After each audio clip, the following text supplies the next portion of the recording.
Hello' everyone, আশা কৰোঁ সকলোৱে ভালে আছে। এতিয়া হৈছে ছজিনাৰ বতৰ। ছজিনাখিনি লাহে লাহে ডাঙৰে হৈছে, কিন্তু মই ডাঙৰ ছজিনা খাই ভাল পাওঁ। আহকচোন মই কেনেকৈ বনাওঁ চাওঁ আহক। ইয়াত লৈছোঁ মই ছজিনা কেইডালমান, লগতে আলু দুটা লৈছোঁ সৰু চাইজৰ, ডাঙৰ হ'লে এটা ল'ব পাৰে, এটা পিঁয়াজ, অলপ আদা নহৰু, কেইটামান কালজিৰা আৰু এয়া 2 চামুচ হৈছে সৰিয়হ, লগতে 2টা শুকান জলকীয়া। জ্বলা যদি আপুনি নাখায় তেতিয়াহ'লে নিদিলেও কথা নাই। ইয়াত কিছুমানে বিলাহীও দিয়ে বা কিছুমানে ৰঙালাওৰ লগতো বনাই খাব পাৰি ধুনীয়া কৰি, কিন্তু ছজিনা মেইনলি সৰিয়হৰ লগত খাই বেছি ভাল লাগে। এতিয়া মই ছজিনাখিনি এটা এটাকৈ ধুনীয়াকৈ কাটি ল'লোঁ। অলপ খৰকৈ দেখাইছোঁ দেই ভিডিঅ'টো।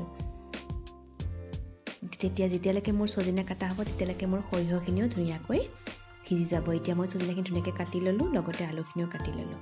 আনফালে মই সৰিয়হখিনি তৰিয়াই লৈছোঁ, চেকনিখনতে লৈছোঁ। এতিয়া পিঁয়াজটো মই দুফাল কৰি লৈছোঁ, এফাল অলপ সৰুকৈ কাটিছোঁ আৰু এফাল অকণমান ডাঙৰকৈ কাটিছোঁ। যিহেতু মই সৰিয়হৰ লগত অলপ পিঁয়াজ পিচিও দিম, কিছুমানে পিঁয়াজ নিদিয়াকৈ বনায়, কিছুমানে দিও বনায়।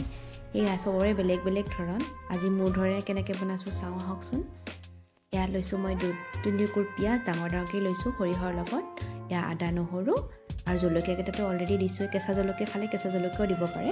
শুকান জলকীয়া দিয়াৰ কাৰণটো হৈছে ৰংটো ভাল আহিবৰ কাৰণে। ইয়াৰ প্ৰথমতে মই পানী নিদিয়াকৈ অলপ মাৰি লৈছিলোঁ, পুনৰ আকৌ অলপ পানী দি ভালকৈ পেষ্টটো অলপ মিহি কৰি মাৰি ল'ম।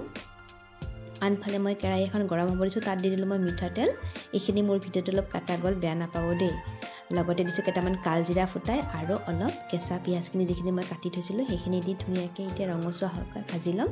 ইয়াৰ লগে লগে মই দি দিলোঁ সৰিয়হখিনি আৰু ইয়াৰ লগতে দিলোঁ মই ছজিনাখিনি আৰু লগতে দিছোঁ এতিয়া আলুখিনিও।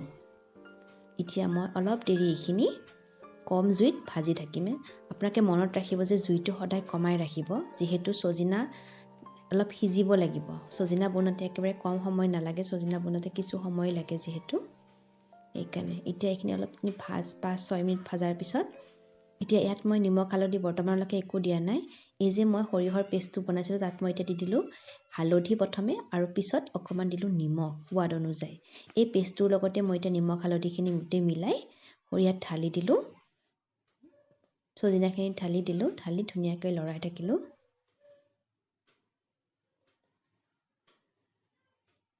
এইখিনি ধুনীয়াকৈ ঢালি দিলোঁ যিহেতু, এতিয়া ইয়াৰ লগত মই অলপ কিছু সময় ভাজিম। বহুত বেছি দেৰি ভাজিব নালাগে, যিহেতু সৰিয়হ বহুত বেছি দেৰি ভাজিলে তিতা হোৱাৰ সম্ভাৱনা থাকে। এতিয়া মই তেল যিহেতু বহুত বেছি ব্যৱহাৰ কৰা নাই, অলপ অলপ লগাৰ নিচিনা হৈছে। এতিয়া মই অকণমান পানী, যিহেতু মিক্সি জাৰটোত অকণ সৰিয়হ লাগি আছিলে তাতে অলপ পানী দি দিলোঁ। এতিয়া ফাইনেল পানী দিয়া নাই, অলপ পানী দিছোঁ, জাষ্ট লাগি ধৰাৰ কাৰণে। এতিয়া পুনৰ অকণমান আকৌ লৰাই যাম। এয়া দেখিছে নহয়, এতিয়া ধুনীয়াকৈ মিহলি হৈ গৈছে, সৰিয়হ ছজিনা আলুৰ লগত মিহলি হৈ গৈছে। এতিয়া মই ইয়াত ফাইনেল পানী ঢালি দিম। এতিয়া ধুনীয়াকৈ ৰ'দ পৰিছে মোৰ পাকঘৰটোত বৰ্তমান, ধুনীয়াকৈ উতল আহিছে। এইখিনি শুহিব লাগিব ভালেখিনি, যিহেতু সৰিয়হৰ গ্ৰেভিটোহে ছজিনাত লাগি থাকিলেহে ভাল লাগে, জোল কৰিলে ভাল নালাগে। আপোনালোকে এবাৰ এনেকৈ বনাই খাই ট্ৰাই কৰি চাবচোন কেনেকুৱা লাগে।